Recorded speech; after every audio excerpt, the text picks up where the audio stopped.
Abusia ya mama kwa basonko so de bagana politics avenue so abusia momo embura yensemu. Se no first time I hwe ya no subscribe no share no hit notification bell no so amaye. Biba political headline so a na di bi aba abedom. Abusia momo embura yensemu. Abusia de brem mo political headline no so say ye anti LGBTQ bill a mo pass e na no e wo parliament no. Eye speaker Bagbin our parliament and then semi betu just say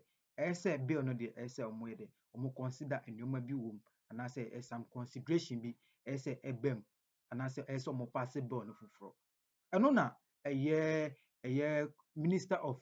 communication Sam George de nsem bi aba betu ja say bill no de no na pass no say bill no omo de koma the president of Ghana John Dramani Mahama no hwem ni de wo mu na se de enyi wo mu no ni yifrim no sa so de ba parliament biem no mo ye de omo sa de bi ye de kan ansa na mo ye se omo de bill no mo sa be pass bill no biem o parliament wo de enya de a de omo be so na se enya de bi it's a bill no de so mo transmit bill no come John Dramani Mahama na ye de o sign bill no anasa ono so ye de ehwem na de enyi wo mu no oyifrim abusia mo me enko ne nkotie nsem a Sam Nate George Edituja efa nsema speaker of parliament agbangbagmi Edituja yeba edidiaka ebetu amuso Oman Ghana ne Belarus kwan ya womo fa so na nkitahudi a eda omo ntem no womo ahyemu kina na aboa all these two countries nti nyame yadoma Tuesday on the 9th of June and His Excellency the President of the Republic of Ghana will be in state visit no Belarus no sending a near chim na wababedu Oman Ghana mom ye told me the so amount ya na Honorable Samuel Nate George, Minister for Communication, Digital Technology and Innovation, Asabre, Wakasa, Ediafa, anti-LGBTQ plus bill ya mrasebegem for apase nanka sabre one more chance His Excellency the President John Dramani Mahama be assented to the bill and now what in sabesha na abeye mra na sabre de enti ama akofa Honorable Sam George ni nsemo ya waka aba no say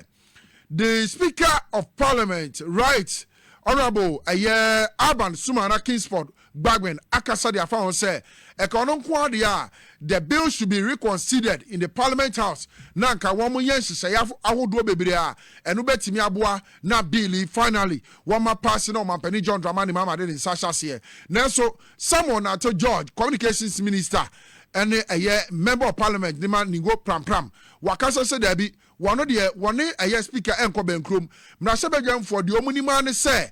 anti-LGBTQ plus bill no one more appasia one more cancer on Penny John Dramani Mama and then in Sabeshasie na fe etimi ababeyemra na wabra the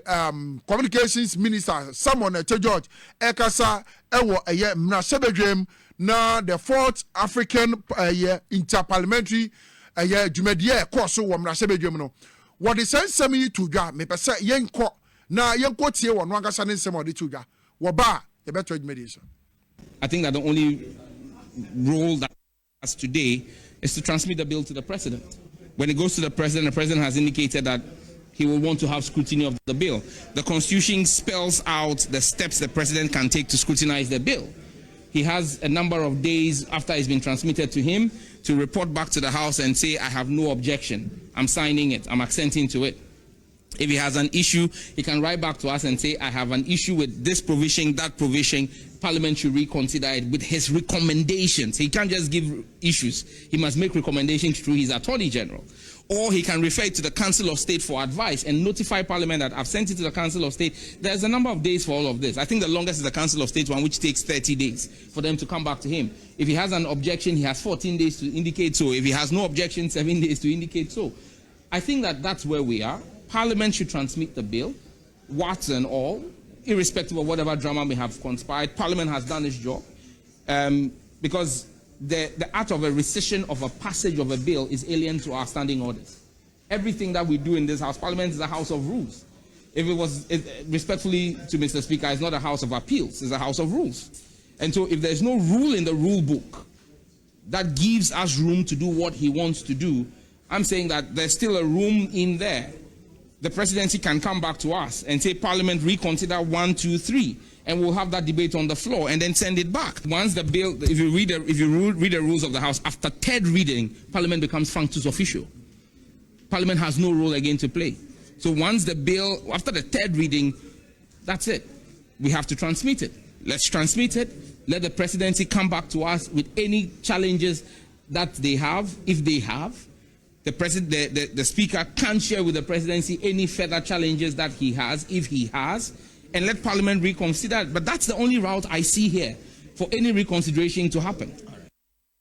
The Honorable Samuel Nete George, Minister in charge of Communication, Digital Technology, Anna Wano, Kasa said, Debbie, Mnasebe Jam for the Anka, Oma Majumawi. Anka Oma the Oma pass a bill no. Adi Atua train say, Oma Penny John Dramani Mama didn't Sabesha say na yemra. Na ohunu the entia reconsideration be I was a reconsideration because at the end there was a bill no more. Now the Speaker of Parliament, ehunu no say I was say one more reconsider and maybe a yedian and a womb because almost said that committee amendment committee a woman share na minority for was so honorable in team for Joe was amendment committee no so one more amended sa a year bill way one more bomb na one more ye the was so ye free the omode beka one more the account enti sabre there one more pass here we one more musasha here it's your man Penny John Dramani Mama and sign keke na fe a free nadi kray yenim say anti-LGBTQ plus bill no ayemra wo man Ghana mu wa wo bibiara wo bebu so say ye bechi se be mani be ma da si ye bechi se wo ba ni wo ba da na ehwo no afei emra na yasese na timi edi no enti wono de nokrani wonim de enti a the Speaker of Parliament ekasa about reconsideration bia because masebe for womo ayo majuma wie wo anti-LGBTQ plus bill na womo apase no yanto adwumade ne so mfema wa ha. Her Excellency the Vice President of the Republic of Ghana Professor Jane na opoko adwuma na dai wakwa kokosra police fo a Wednesday wukwada na nwumire ejasese to Accra Central ho a eno ebi kwaka police fo a omo ho no omampani abede akire akwakopie mu ho kwakohwe damage sa eje yakose the police personnel na fe ehsese ya won betimi de agu akwam se beye na sade ni ntimi nsibio ene kwan ko won betimi afa so ede aso police fo ahodo a wo mo niema ase ewo Accra Central ho bebi a police fo no wono yenhwe wo bra the Vice President of the Republic of Ghana Professor Jane na opoko adwuma okopiem ewo Accra Central bebi eje ehye ene ne nsemo a wo de chuja yenhwe mra to adwuma di no so. So first, we need to examine this. What is the state of this building? As I asked, for how long has it been in the state of near disaster?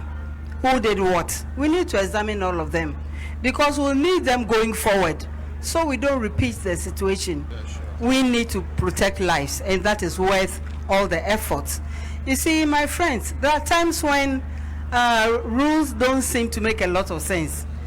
Because nobody wants to be restricted. We all want our freedom. But the freedom should not come at the cost of anybody's life. So yes, if it is meant for 10 people, that's what it should be. And we should enforce that it is meant for 10 people. Because it's better that way, I think, than finally coming to save how many people who did not have to be in danger, but they are in danger. So when we're talking about being accountable, it's all part of it. When we talk about resetting, it's all part of it. We need to rethink the way we've been doing things and try to do things differently and make them more effective. But our hope is that latest by Monday, we want everyone to be able to settle into a place that they can call home so that all other issues can then be dealt with. The Ghana National Fire Service, together with the police, have already mounted an investigation to try to identify the cause and to make sure that this doesn't happen again. We are grateful that this happened this time, nobody lost his life. And we don't want it to be repeated so that we'll now come and blame ourselves that it happened before, God was merciful, and how come it repeated itself? So all the necessary steps will be taken. And Your Excellency, the Vice President of the Republic of Ghana, Professor Jane Nana Opoku Agyeman, na wote ne nka wɔkasa na afei wɔmo hwɛ nhyehyɛ ya wɔmo betimi ayɛ sɛ bɛyɛ na saa deɛ ne ntimi nsibio ne kwan a wɔmo betimi afa so na wɔmo boa policefoɔ a wɔmo gyapade ahodoɔ ase wogya so hye ɛkɔɔ so wɔ Accra Central policefoɔ biayɛ no na afei wɔmo ehunu kwan wɔmo de bɛfa so abibia meka echi ɛhɔnom no ɔmo ni fire extinguishers ana ɛwɔ baabi a policefoɔ no wɔ no na fire service for no buy no ekosi say wɔ hɔ no mo ɛwɔ sɛ ɔman wɔ mu nya se kakra abere bia agye sɛ ɔyɛ na bi sei ba abere bia ansa ne yehu anamɔ yɛ betu sɛ wonam kwan so a wobɛkɔ na car kɛse park wɔ cave mu asɛi triangle bia nsi ho hwinsi ho obia bɛfa saa car ne ho akɔsa until sɛ obi de ne car bɛkɔ akɔwura saa car n'ase na wahwere ne nkwa ansa ne yɛbɛtake action ɔman bɛ nie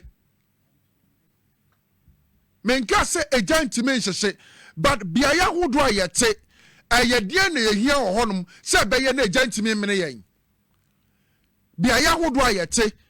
yɛn baabi a yɛyɛ adwuma ɛyɛ deɛ nneɛma na yɛhia wɔ hɔ I know sir offices ahodoɔ oba baabi te sɛ XYZ broadcasting hanom sɛ a yɛwɔ fire extinguishers wɔ ɛka nneɛma a yɛbɛhia ansa na yɛbɛtumi a operate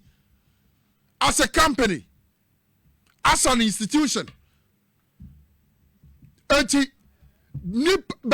institutions ahodoɔ bebree obia of course mun use fire extinguishers obɛkɔ no fire extinguisher na expire kra na egu adwuma mu hɔ ejane bi wɔ hɔ a anka so asia ketua bi o anka obi a ya kyerɛ no sɛ de use fire extinguisher obi egu so see na anka eto atwa dabi I expire extinguisher na ɛwɔ adwuma mu na expire de wɔn fi expire etija tomu a ansa na obɛfrɛ sɛ fire service mmra medu no traffic ahodoɔ ɛkwan ahodoɔ a blocking no wɔbɛdu wɔ no na oyɛ nia dikasi dida ɛna hwɛ baabi akɔ pie o police for tena bie ana eja kotoma ɛhɔ ase enti why who is to inspect fire extinguishers why and wɔma measures a yɛde bɛtena yɛn fie why no ɔde yɛn fa akwaya ahodoɔ so a yɛde bɛtena yɛn dwumam na ejampo ɛba yɛhunu kwa yɛbɛ fight no enti adeɛ bi ani sɛ nkɛdeɛ ɔyɛ neba no ɛde ɔyɛ neba bere ɔman Ghana adeɛ bi anka yɛwɔ ho nimdeɛ a yɛbɛtumi asɔ ano ansa na deɛ ɔsɛ yɛ aba no yɛne ɛho nimdeɛ nti na asɛ yɛ ade kɛseɛ ɛwɔ sɛ wɔman no nsa hwehwɛ sika ɛwɔ sɛ ɔman no nso hwehwɛ ɔnkɔ so hwehwɛ nneɛma obɛtumi ade asiesie saa nneɛma no nyinaa te sɛ sɛdeɛ nsuo totɔ wɔ kurom ayi sɛdeɛ nsuo yi n'akyi a gmet ama yɛate asɛ sɛ afie wei nsuo bɛtɔ yie paa June July we yenu baabi ayo kɔhwɛ ɔkankwe North Constituency me na ɔde ka sɛ last week wɔ baabi abofra wɔbi ne nua nsuo atɔ wie wɔn maame asomom wɔn kɔyɛ adeɛ mmerɛ wɔn ba bridge a wɔn nam so no sɛ bridge ne nyɛ ana wɔn tɔ mu kɔ hyɛ nsuo no mu ɔgata no abofra 5 years ɛwɔ ɔkankwe North Constituency bɛpem nnɛ ne body krom hu ne body wɔn hu no eti adeɛ bi sɛyi a yɛbɛhwɛ amadeɛ na deɛ wu yɛbɛhwɛ amadeɛ na nya bad impact ɛwɔ nipa bi so ansa na saa de kodeɛ ne ayɛ ne yie and medwene ho a mente ase ɔman Ghana ha medwene ho a mente ase ufinfa empatam ho akromo baby ɛhɔ ayɛ sum all what they need is street lights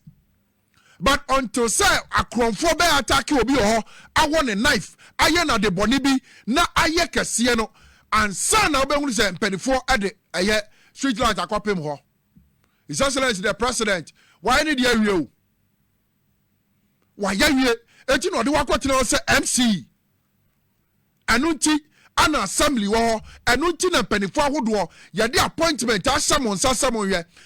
oye na eto your friend say Accra Newton ha school dan ye bubu ye from 2011 get fund project and one sha say wo constituency nim 2011 bapim emra wo ye na iba ye how many years obi atwam wo ho obi ahu structure na esi wo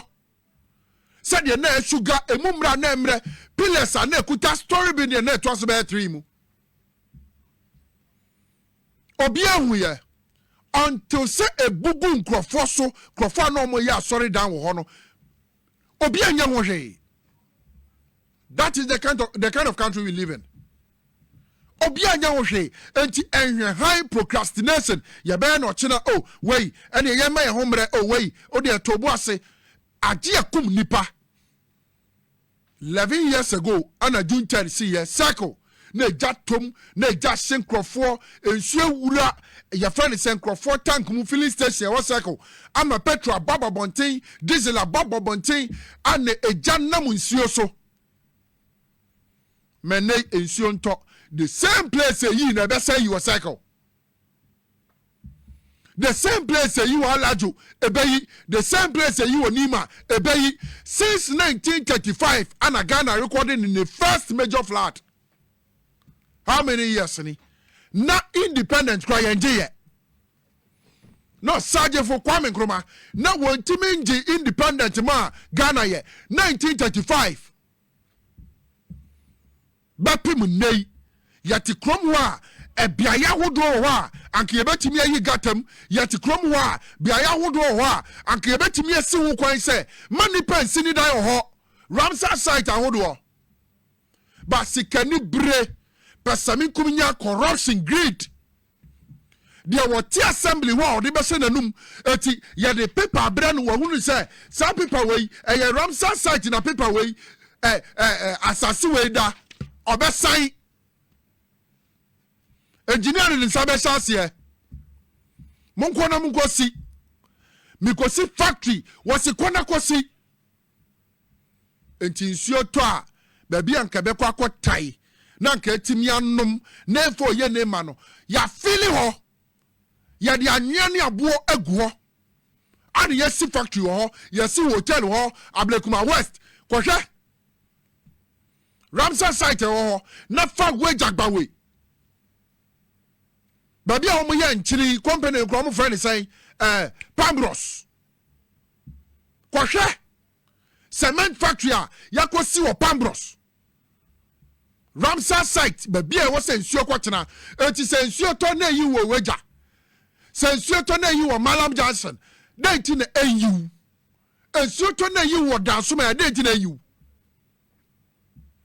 because biaya hodo a eye nsuo kwan yesi sa kwan no enti nsuo na nka etene afia Kapin Mountains esaneba na nka beba pum ebekwa akogu Ramsar site na mba ofie no yatonton sansase na manipa foforo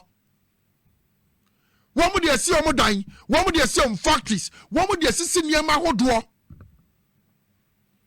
a womu te won faso didi anka wo bia nso besi dan ya you need a permit from the assembly. And the assembly ni nim say biaya wodo a wo ma permit na yakoko si dan no ehwo ye Ramsar site ehwo ye nsuo kwan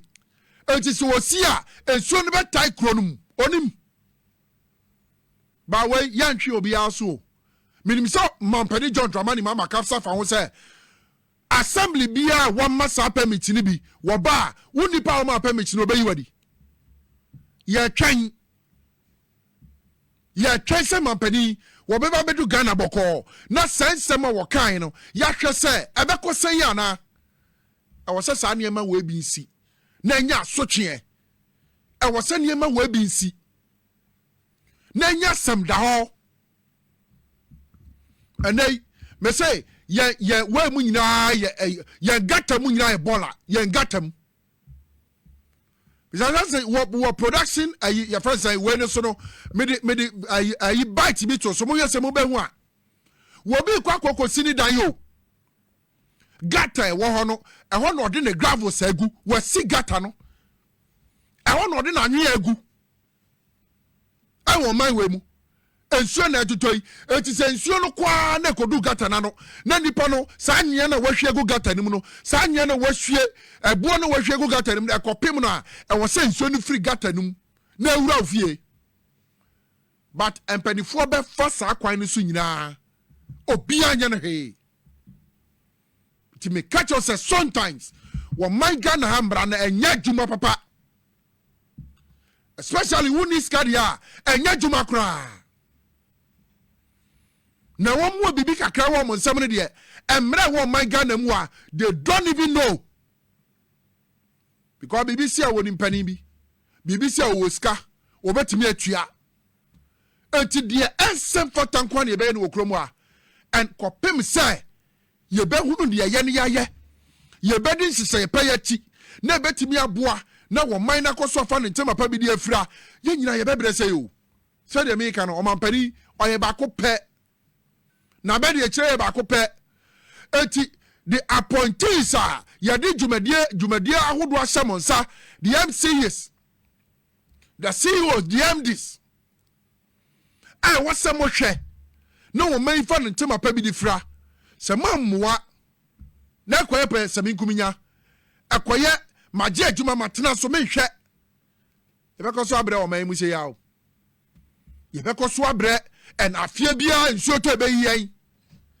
nsuo wei ɛtɔyɛ a ɛyi nkurɔfoɔ no wɔn sɛ ɛyi MP bi dan wɔn sɛ ɛyi minister bi dan wɔn sɛ ɛyi ɔmampani dan eti wuwu area na nsuo tɔ a na wode ɛyɛ bɔla egu gata mu no wɔn na bɛyiw na wɔn nso a wɔahunu sɛ nsuo tɔ wo neighbor de bɔla egu gata mu a wɔka wɔn ano ato mu no nsuo ne bɔla no. Abusia when I nsɛm a Sam George communication minister of communication de tu dwa ɛfa nsɛm a Bagbin speaker of parliament de tu dwa ɛne nsɛm a ɔno nso nkyerɛkyerɛ mu a ɔde bae sɛ bill no deɛ sɛ ɔmo pass anaasɛ ɔmo de kɔma John Dramani Mahama na ɔpass bill no na ɔno nso yɛ de nhwɛm anaasɛ deɛ nim no anaasɛ deɛ ɛnyɛ papa wɔ mu no oyi firim deɛ papa wɔ no ɔno nso de aka ho ɛnyɛ sɛ bill no ɔmo pass no biem paa deɛ a ɛnya deɛ ebeye Abusia so unsubscribe and unsubscribe no why it's notification bell so no share ama onye so nya bi ba political headline so a na de bi aba abedomu yɛda mo ase